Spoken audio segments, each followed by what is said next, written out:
Hi students, welcome back to the next video of this chapter wherein we will cover some questions and quick revision of the chapter. So let's read the first question which says, why does a democratic country needs a constitution? First of all, let's recall the meaning of a democratic country. So democratic country is a country wherein the people, the citizens of the country elect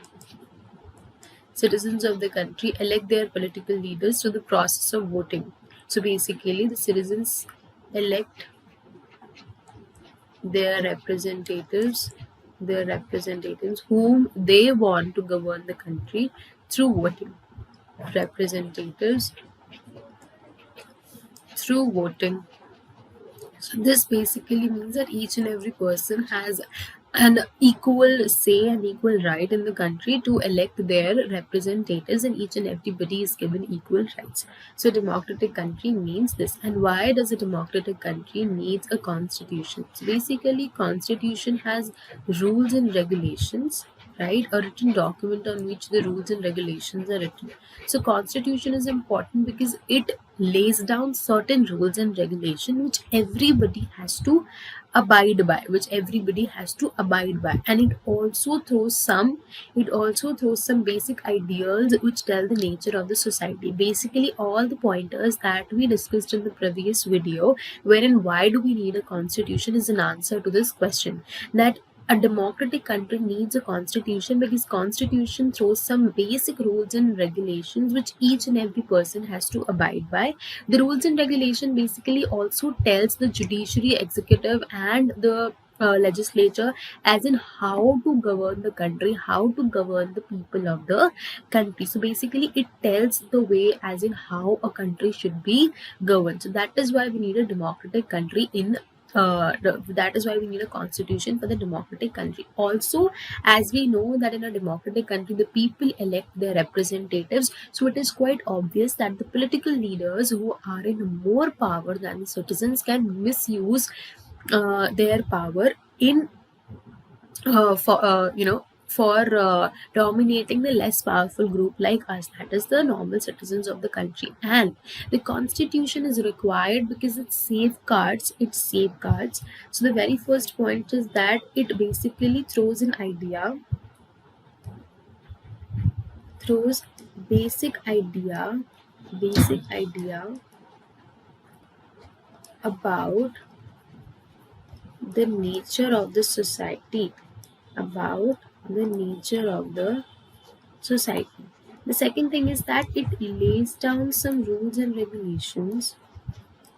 It lays down some rules and regulations as in how a country should be governed. The very third point is that since we know that the citizens select their elected representatives through the process of voting, and the more powerful group, that is the political leaders, can take advantage of the less powerful group, the constitution safeguards the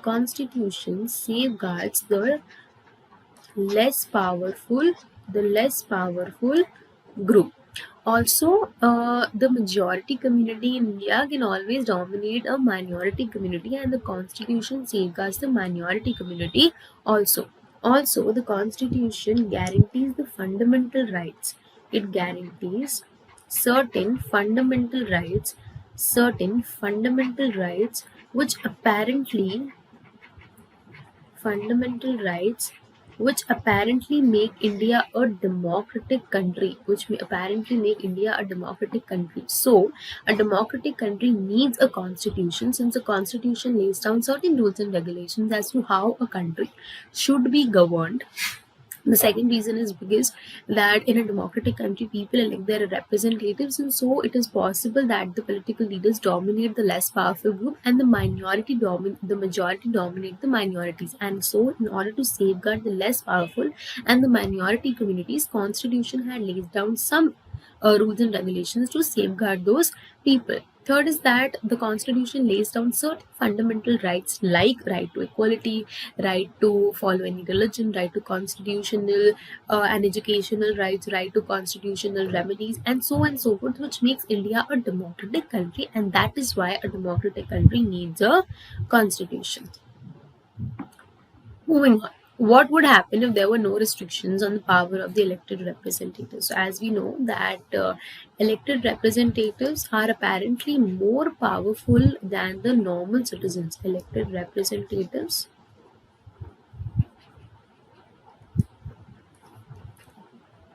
are more powerful than normal citizens. Than normal citizens, and there is a possibility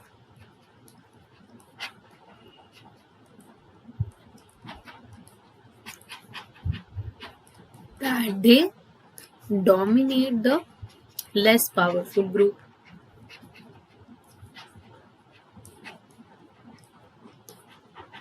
Now, how would they dominate? For instance, let's say that a political leader, a government officer says that, say, ask his bodyguard to beat his enemy, go and beat his enemy, right? Because he's his enemy and he has a bodyguard, he's more powerful. Even if the bodyguard will beat the person won't be able to raise his voice against the violation of law that has been occurred. So basically, the constitution had made certain rules and regulations in the country, certain laws which basically prohibits these kinds of act in the country. For instance, let's say if there were no restrictions in the power for the power of the elected representative, any elected representative could also save a person who has done a murder, right? Because he's in power, he can save the person who has done the crime. Let's say that he's his friend, a friend of his has done a crime. So if he's a elected representative, if he's a political leader, he can always save that murderer, he can always save the person from being put into the jail. But the constitution has made certain laws which prohibits these kinds of act in the country, and which makes India a democratic country. Therefore constitution is required because it safeguards the minority community, the less powerful group, from being dominated and exploited from these more powerful group of people. Otherwise, they would have taken advantage in terms of, as I give you an example, that if his friend, or a friend of government official has done a crime, that person can save the murderer. That person can save the murderer. Now, let's say that this government official has an enemy, and so he has the government official obviously has a bodyguard. He can always ask the bodyguard to beat that person, to beat the enemy. The enemy could be even a normal citizen who is less powerful, right? He won't be able to do anything. But the constitution had made some laws that if anybody dominates, if a more powerful group dominates a normal citizen or a less powerful group or a minority community, there will be a violation of law, and the person who has dominated will be punished for the same. So constitution has basically made certain laws which protects the less powerful group and protects the minority community and safeguards them from being exploited. So that is why it is very important to put restrictions on the power of the elected representatives, and this would happen if there were no restrictions. Moving on. Okay, so here comes the end of the questions. Now let's move on to the quick revision of it.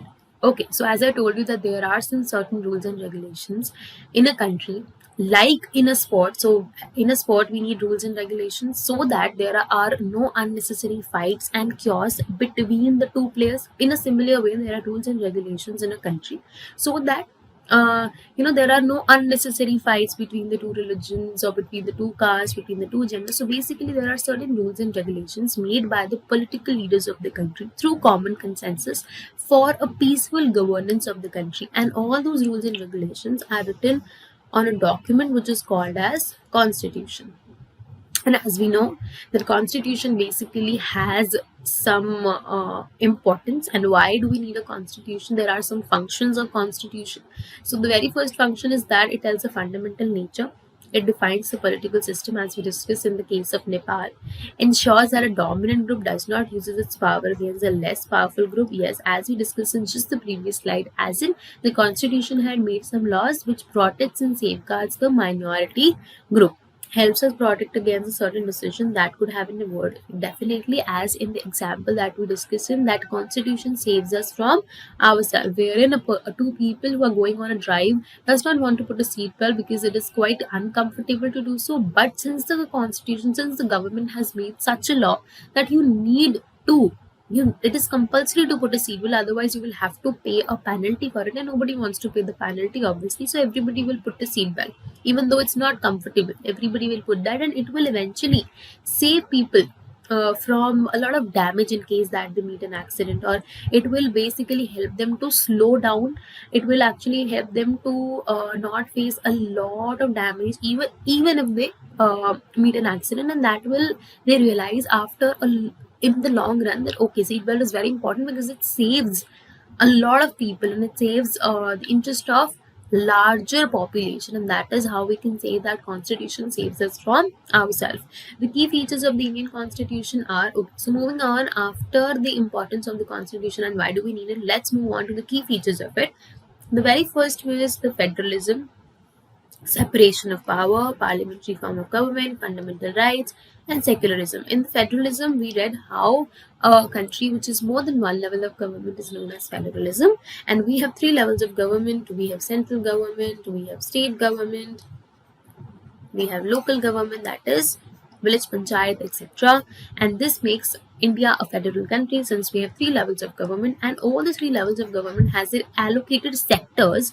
Under central, we have union list. Under state, we have state list.